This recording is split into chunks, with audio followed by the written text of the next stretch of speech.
Hello, you wonderful people, and welcome to another episode of Not Too Comic Book. This being a show where I talk about TV shows that are adaptations of comic books. For today's episode, I'm going to talk about the series premiere of Viral Hit, a great series premiere. A lot of really interesting things went down in this episode, so let's break it down. So first and foremost, if you're curious what my familiarity with the original source material, the manga Webtoon is, I have read and am currently still reading Viral Hit because it is still ongoing at the time of me recording this. I'm part way into what is considered part 2/season 2, so I'm like, I think 152 might have been the last chapter I read, and I know it's like at 200 something, so I'm also trying not to get too caught up. Like, that's just how I roll when it comes to like webtoons and manga and stuff like that. But either way, so that's my familiarity with it. So it's so interesting to see like some of the choices you can obviously do now that you can, like, because obviously it's very faithful obviously to the webtoon, but it's interesting to see the things that you can change and tease and what you set up early on and what you're able to add now that you're able to like put it into like you're animating it, plus you add voice acting to it. So it's interesting the little details you can make. But obviously we get our introduction to Hoban, who is being bullied obviously by Pakugo, and it's like, right, this is kind of like the very downside of like streaming. I mean, not obviously it's like a very fictionalized story, but it's like, yeah, like here's someone making someone's life miserable for money and being able to post it online. I didn't remember Rumi's like subscriber count being that low at the beginning of the series. I thought it was like higher than one. I could have sworn it was, but maybe I'm misremembering of where that goes as the series progresses. But either way, yeah, Hoban's just at like, it's the pecking order of like, right, Rumi's not fully bullying him, but it's just she's kind of a bystander, along with so many other people just like letting it happen. No one cares, and Hoban has to suffer all of this. It's like, and he's just asking like, why can't I get a slice of the revenue? I'm part of your content, yet I'm not getting any of it. What's also frustrating is like he struggles. I think he even said like 30,000 yen. It's like that amount of money. It takes me like a week to make that at my job. You made that in a lunch break, and I can't even get any of that. But he wouldn't even dare ask Paco about it because he'd get the ever-living crap beat out of him. And the sad thing is, and it's what pisses him off even more, that he's Snapper's punching bag. Even though Snapper's not tough. He's only tougher than me because he's like Paco's like punk at the end of the day. So it's frustrating that it's like, and once again we get introduced to Hoban's life of just like, man, like I'm just beaten down, like I have to deal with this crap at school, plus his mom is sick, so that's where a lot of his revenue is going to, not only paying the bills at home and also taking care of his mom's medical bills, making her think everything's okay. And it's just kind of sad like back and forth where like he's like, you're a liar, Mom. She's like, I could get out of hospital anytime I want to. But then she's like, were you getting into a fight? He's like, no, of course not. Of course I wouldn't do anything like that, Mom. And it's like, yeah, I'm a liar too. It's just, it's a really heartbreaking situation. Just like, once again, just struggling to make it through, and just once again being someone's punching bag for entertainment. And once again, they meant to make money off of your misery and beating you up on a daily basis and treating you like crap on a daily basis. But obviously we get introduced to him working at, what's the name? Was it McDonald? Once again, just like the little, I don't know what the legally distinct, names, just like NewTube, and being a NewTuber, just getting around that copyright and everything. But we also get introduced to Hoban's like love interest, Boomy, and obviously everyone at work likes her too. And I love that when Paco shows up, it's like, oh god, this burger's complicated, it's gonna take more than like, it's like a 30-second challenge, and he immediately made it. He was sweating to make sure that Boomy didn't have to give her number to Paco. But I love that his coworkers are like, yeah, Hoban, good on you, man. Oh man, that was so awesome that you did, because like now that douchebag Paco doesn't get her number, because none of them have her contact information either. So, but he can't even celebrate it because he's not like, yeah, I'm going to get the crap beat out of me tomorrow for that. What I also think is kind of an interesting thing that they did.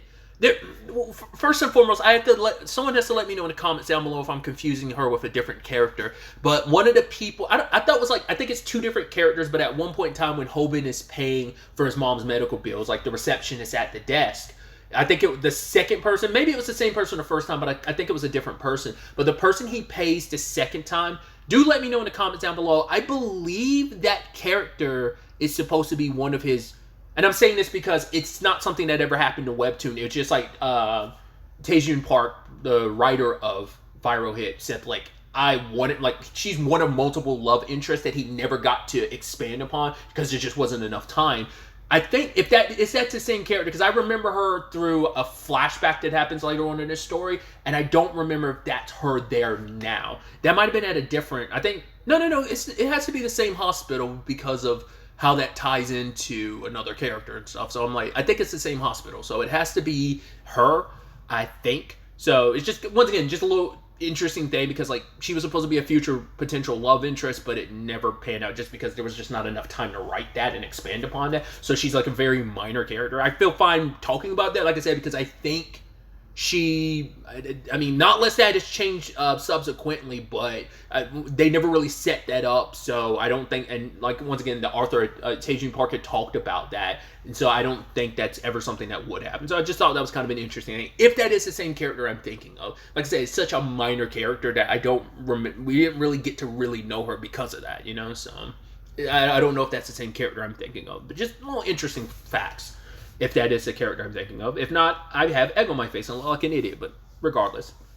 Another interesting thing I thought was interesting, we haven't gotten a proper introduction to her, but I like how they handle a certain character that, obviously because of the outro, you can tell, like, hey, she's going to be a pretty prominent character, or like, just like, and also, like, they don't fully show you her face, but show you her, like, kind of walking, and you see her, like 3 or 4 times throughout the episode. I think it's so interesting how they're doing that, considering, like, you never actually see her on screen, like, in that capacity until after you're introduced to her in another way first. You never actually get to see her character design at all until later on. And I'm also curious to see, are they going to do the same bit they had for her in the Webtoon?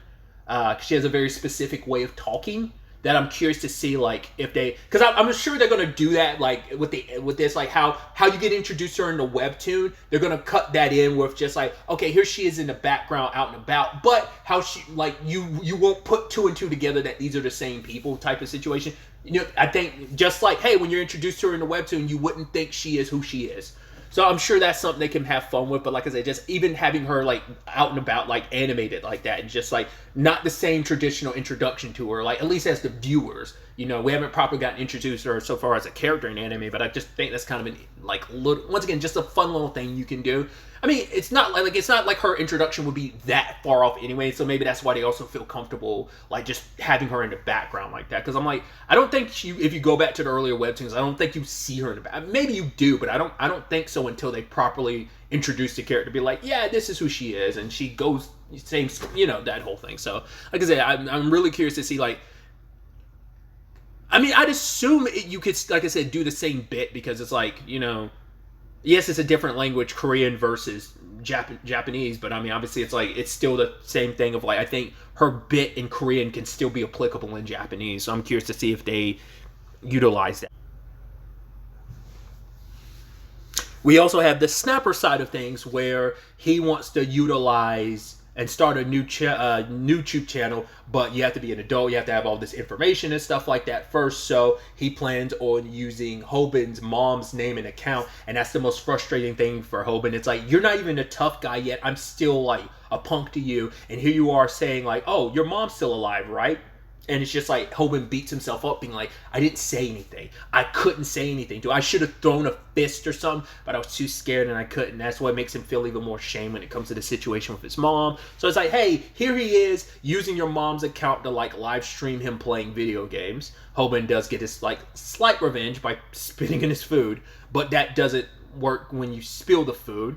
And it ends with a tussle, but because Snapper's not that tough, Hobin fights him back, and so the fight accidentally gets live streamed. And I'm trying to think, I think that probably, well, obviously it works a little, I mean, I've never live streamed specifically on YouTube, so I don't know how that works. Like, the whole, like, if you accidentally, I mean, the stream, if it stops, yes, it automatically gets uploaded as a live stream, so I think that's, I mean, yeah, so it is applicable, but it's something you never really think about. You know, it's like, yeah, whatever, like, if you stop, the moment the stream stops for whatever reason, that VOD is going to be there, so. And so Snapper and Hoban's fight was, and I always love like how this series is always drawn and just like the ugly faces it gives its characters. Like when Snapper is like crying up a storm and like how his face is contorted and weird like that. Like I love like that. That's a like just an artistic style of this series. But it's like now it's like they're embarrassed because that video went up and it's spread like viral wildfire, and Hoban was kind of upset until he found out how much money he was going to potentially make. But obviously, like, as Snapper brings up later on, Hoban doesn't know enough about, like, well, what about this? What about that? What about this? Like, a lot of aspects to potentially filming something. But obviously, Hoban's only worried about, like, the initial, like, oh my God, I get this amount of money per view. And it's like, well, that's not fully equatable. But, you know enough about YouTube. You're like, oh, it doesn't fully work like that, my guy. But he doesn't know that, right? So he's thinking like, right, I have enough money. Like, oh my God, this is a lot of money. I could do a lot with this. I could, So when it came time to pay for his mom's medical bill, which was like, I think it was like, when it like $3,000 before or something like that. And then like, he had to pay it. No, it was what? It was 30,000, and then it went up to 120,000 yen. But he's like, no, I can pay that, no problem, because he's like, oh, I've got that cash coming in, rolling in. Then you also have Snapper, who's now fallen off the hierarchy because of the embarrassment of the video with Hoban. He's like, no, man, I have to kind of like put some respect on my name by like bullying someone, and he gets his ass handed to him because of it. And then Paco looks down upon him, and he's like, my reputation is ruined. So he starts a fight with Hoban in the middle of the street, and this is where you get into some of the sneakiness that is Snapper's character of, he filmed it all secretly, and it's like, yep. I love that he was like just so like downtrodden, and Hoban's like, it's okay. He's like, actually, look at me, I filmed everything. It's like, what, you're gonna upload it? It's like, no, that's old hat tricks. Like, if we upload it, it's gonna make people think like, well, the last one was staged. It's like, we can't keep recycling the same content. We gotta hit with something new, something fresh. So he's like, yeah, let's work together. I have a plan for this YouTube thing, and we can make a lot of money. And this is where I was talking about with being able to voice act it and stuff. Like, the fact is, like, they literally the way it's drawn. I'm sure it's probably done straight out of the Webtoon, but also just like how it's animated, but also like the voice having like an effect on it, like he's like making, like you're making a deal with the devil, like kind of that modulation effect that gets put on someone's voice when they're like voicing a demon. I love that they did that in that moment for him multiple times. I'm like, that's kind of a neat little aspect of being able to like voice it now, being able to add that. And he's like, right, we can make money. Come on, like, you're all about money, right?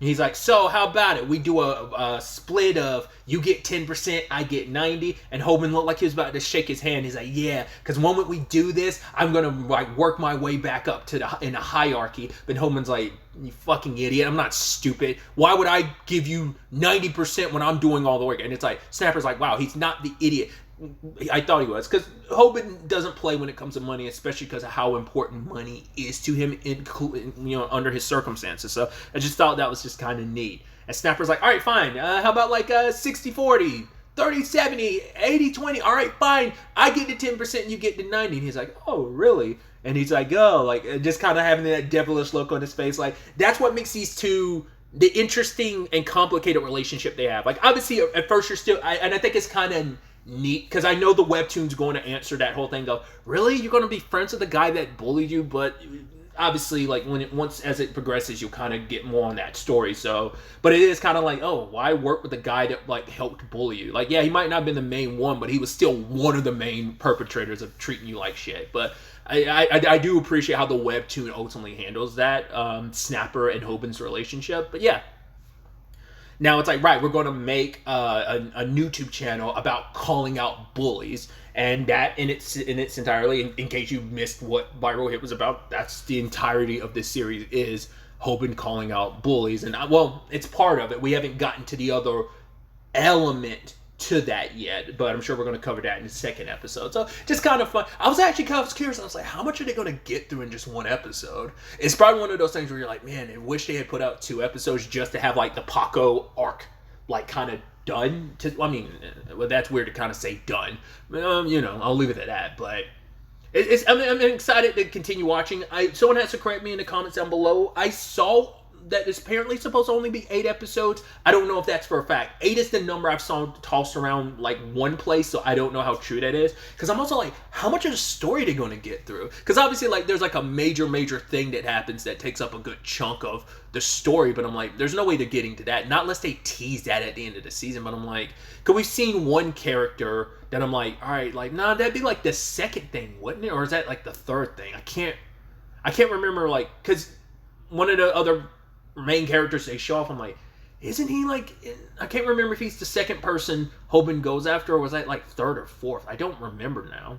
So that's going to be interesting. Like I said, seeing like the pacing of it, and just like I said, seeing how much of the story they actually get through. But also, I'm curious to see like what changes they potentially will make. Like how much of this is going to just be straight up out of the webtoon, and how much will be like, now we're going to make some slight alterations or maybe major alterations. It's going to be interesting to see what they do, but I'm excited to see. I mean, first and foremost, I've talked about this previously. I do like that more webtoons are getting adapted into animes, or you know, even if they're not getting adapted into animes, there are a few getting live action adaptations. Feel however you want to feel about them, but I think that's pretty cool. I know people have their misgivings about adaptations. I'm always fine with an adaptation, even if it's like going into live action. Just once again, that's a conversation for another day, so I won't talk about it here. But regardless, I just think that's kind of neat. More and more webtoons are getting adapted. But anyway, I mean, like I said, I'm excited to see where things go, even though I know where things are going. But like I said, to see